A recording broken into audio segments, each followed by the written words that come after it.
Bonjour, avec cette vidéo, vous allez pouvoir remplir la section 3.3, la résolution d'une équation du premier degré à une variable et la validation. Commençons avec la résolution d'équation. Le but est de trouver là où les valeurs de la variable qui vérifie l'équation, c'est-à-dire qui la rendent vraie. On va voir deux méthodes, donc premièrement la méthode du recouvrement et ensuite la méthode recommandée va être la deuxième méthode. Donc, commençons avec la méthode du recouvrement. Le but est de recouvrir, donc cacher, les parties de l'équation dont la valeur est inconnue jusqu'à ce que la valeur de la variable soit trouvée. Donc, par exemple, trouve la valeur de x dans l'équation suivante en utilisant la méthode du recouvrement. Donc, je rappelle, cette méthode-là n'est pas recommandée, mais elle est très utile pour comprendre tout le raisonnement en arrière d'une résolution d'équation. Alors, si on a par exemple 20 moins 5x demi égale à 5, étape 1, recouvrir la partie de la soustraction dont on ne connaît pas la valeur. Tout ce qui est ici dans l'encadré, je vais le remplacer par un point d'interrogation. Donc, je vais me retrouver avec 20 moins point d'interrogation égale 5. Et là, tout le monde devrait savoir 20 moins quoi égale 5, c'est 15 qui est manquant.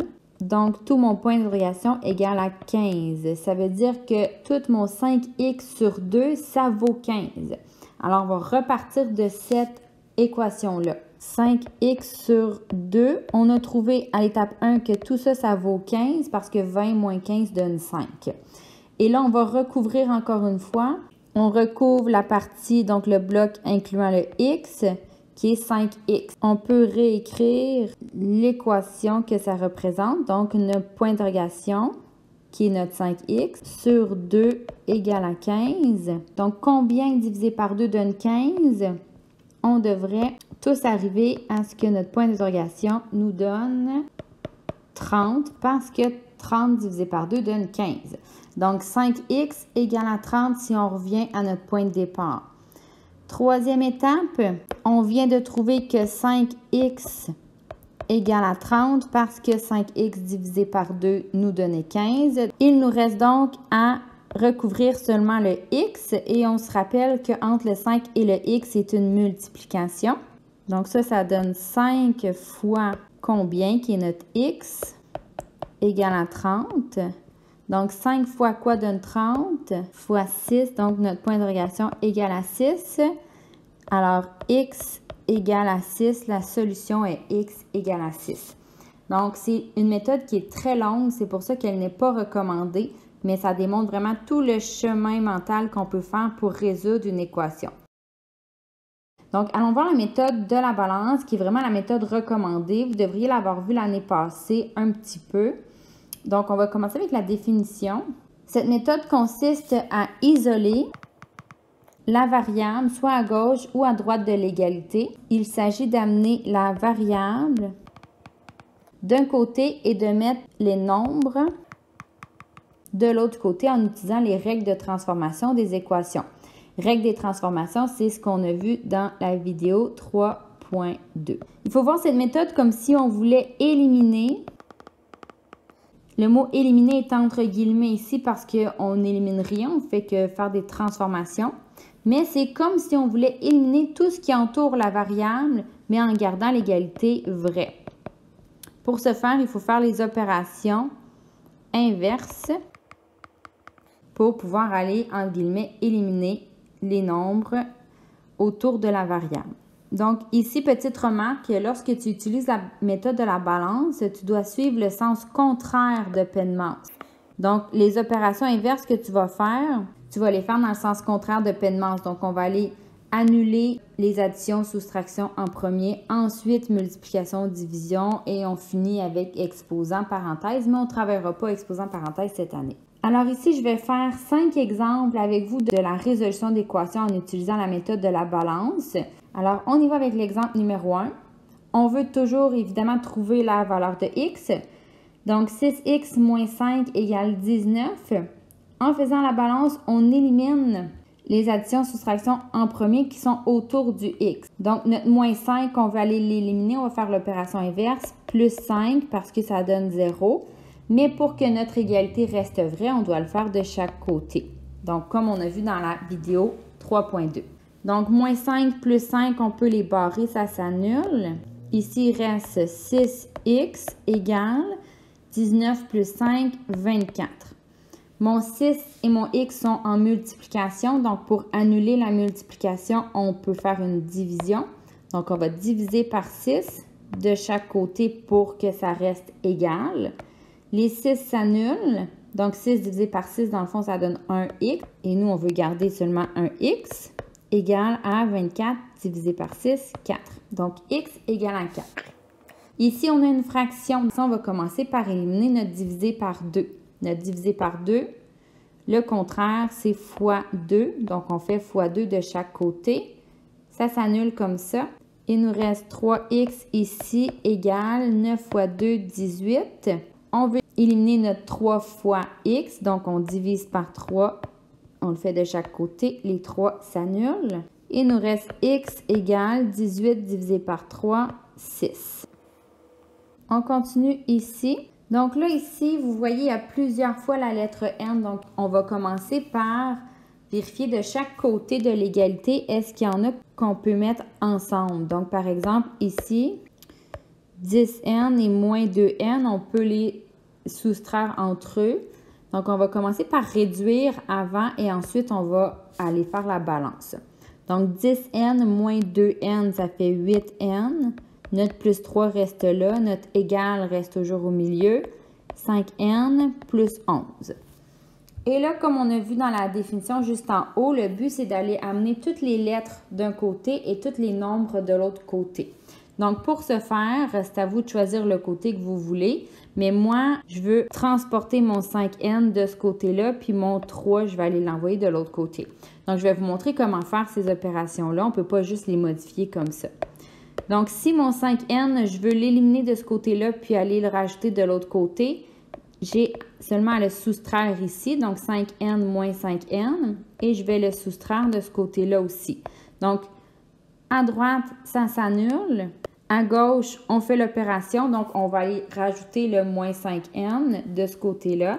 Donc, 8n moins 5n, ça donne 3n, plus 3 égale à 11. Et là, c'est mon plus 3 que je veux envoyer de l'autre côté.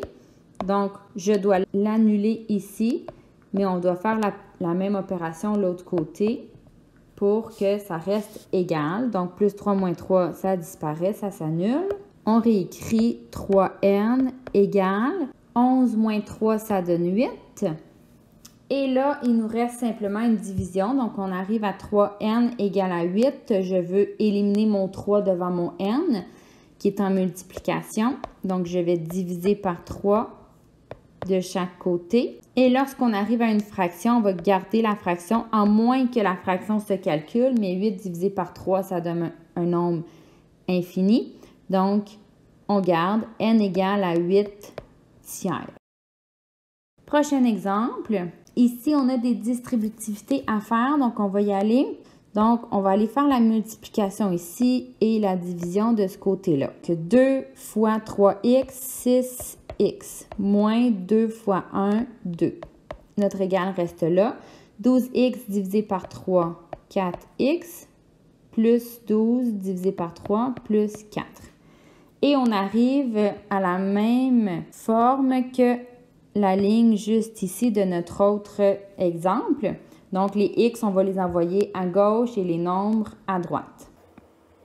Donc, pour ce faire, je vais, mon 4x, si je veux l'envoyer de l'autre côté, je vais l'éliminer ici, mais je dois faire la même opération de l'autre côté. Donc, moins 4x, ici, on l'enlève, mais on va le mettre de l'autre côté. Donc, 6x moins 4x, 2x, moins 2 reste là pour l'instant, égale plus 4, donc seulement 4. Mon moins 2, je veux l'envoyer de l'autre côté pour garder mes x toutes seules. Donc, je fais l'opération inverse. Moins 2 plus 2, 0. Plus 2 ici. 2x égale à 6. Et je termine pratiquement toujours avec cette forme-là. Donc, 2 fois x égale à 6. On finit pratiquement toujours avec une division comme ça. Donc, on divise par 2 pour l'éliminer de chaque côté. Et ça nous donne x égale à 3. Alors, pour cet exemple-ci, je vais vous montrer deux méthodes. Elles se ressemblent quand même beaucoup. La seule différence, c'est que dans la méthode 1, je vais faire la division et je vais avoir un nombre à virgule. Dans la méthode 2, je vais garder la fraction. Donc là, pour la méthode 1, il ne faut absolument pas avoir de nombre infini. Si vous avez des nombres infinis, vous devez absolument aller utiliser la méthode 2 qui est de garder les fractions. Par contre, si ta division donne un nombre à virgule fini, comme on va faire, vous pouvez l'utiliser. Alors, méthode 1, on fait la distributivité. Donc, on distribue la multiplication. 3 fois 5x, 15x, moins 3 fois 7, 21, égale. Et on distribue ici en divisant et en mettant des nombres à virgule seulement si les nombres à virgule sont finis. Donc, égale 7x divisé par 2, 3,5x, plus 4 divisé par 2, donc plus 2. Et à partir de là, on fait exactement comme les deux autres exemples auparavant. Donc, on envoie les x d'un côté, les nombres de l'autre. Moins 3,5x, moins 3,5x. Ici, ça s'annule. 15x moins 3,5x, ça donne 11,5x moins 21 égale à 2. Plus 21, plus 21. 11,5x égale à 23. Et on divise par 11,5, divise par 11,5. Il nous reste seulement x égale à 2. Donc, méthode 1, recommandée si vos nombres à virgule sont finis. Par contre, si on avait par exemple un divisé par 3 au lieu d'un divisé par 2, là, c'est sûr que vous auriez dû aller faire la méthode 2 avec les fractions. Donc, on fait exactement la même chose. Si on peut distribuer que ça fonctionne, on le fait. Donc, 3 fois 5x, 15x, moins 21, égale. Et là, 7x divisé par 2, on va le garder en fraction. 7x sur 2, plus 4 divisé par 2, ça se divise en nombre entier, donc plus 2. On fait la même chose que tantôt, donc plus 21, ça reste comme ça. Ici, ça s'annule. Ça donne 15x égale à 7x demi plus 23. Et là, ici, pour aller enlever notre 7x demi, en fait, on le soustrait. Donc, moins 7x demi, moins 7x demi. Donc, ça disparaît. Par contre, lorsqu'on a des fractions, il faut avoir un dénominateur commun. Donc, ici, je vais le faire d'une autre couleur. Mon 15x, je peux le mettre sur 1, puis on va le transformer pour avoir un dénominateur sur 2. Donc, fois 2 en haut, fois 2 en bas, ça donne 30x sur 2. Et là, je peux aller faire mon moins 7x demi. Et mon plus 23 va rester là. Je fais juste le descendre. Alors maintenant, je peux faire cette opération-là. 30x demi moins 7x demi, ça donne 23x demi égale à 23. Et il me reste deux étapes à faire. Donc, éliminer mon divisé par 2 en faisant fois 2 de chaque côté. Donc, il me reste 23x égale à 46. Et finalement, divisé par 23, ça me donne x égale à 2. Donc, évidemment, j'arrive à la même réponse qu'à l'autre. Donc là, c'est un peu plus long, sauf que je répète, si vous avez des nombres à virgule infinis, vous devez absolument les garder en fraction et faire la méthode 2. Donc, dernière section des notes de cours, la validation. C'est la démarche qui vérifie l'exactitude de la valeur de la variable trouvée suite à la résolution d'une équation. Donc, par exemple, ici, on a l'équation 5x moins 11 égale 4. On a déjà trouvé la solution et on va aller faire la validation. Donc, ça, vous pouvez la faire toujours à la calculatrice et ça vous permet de savoir si votre solution est bonne, donc si la réponse que vous avez trouvée est bonne. Une fois que votre validation est faite, si vous voyez que la réponse ne donne pas la même chose, bien, vous savez que vous avez fait une erreur, donc vous pouvez recommencer et réessayer. Donc, 5x, ça veut dire 5 fois x, donc 5 fois 3, puisque x égale 3, moins 11 égale 4. La validation, en fait, c'est d'aller remplacer la variable par sa valeur et de faire le calcul. Donc, 5 fois 3, 15, moins 11 égale 4. 15 moins 11, 4, égale 4. Est-ce que 4 égale 4 est vrai? Oui, parfait. Donc, l'égalité est vraie, ça fonctionne. C'est ce qui conclut les notes de cours. Vous n'avez rien à faire à partir de cette étape-là. Beau travail!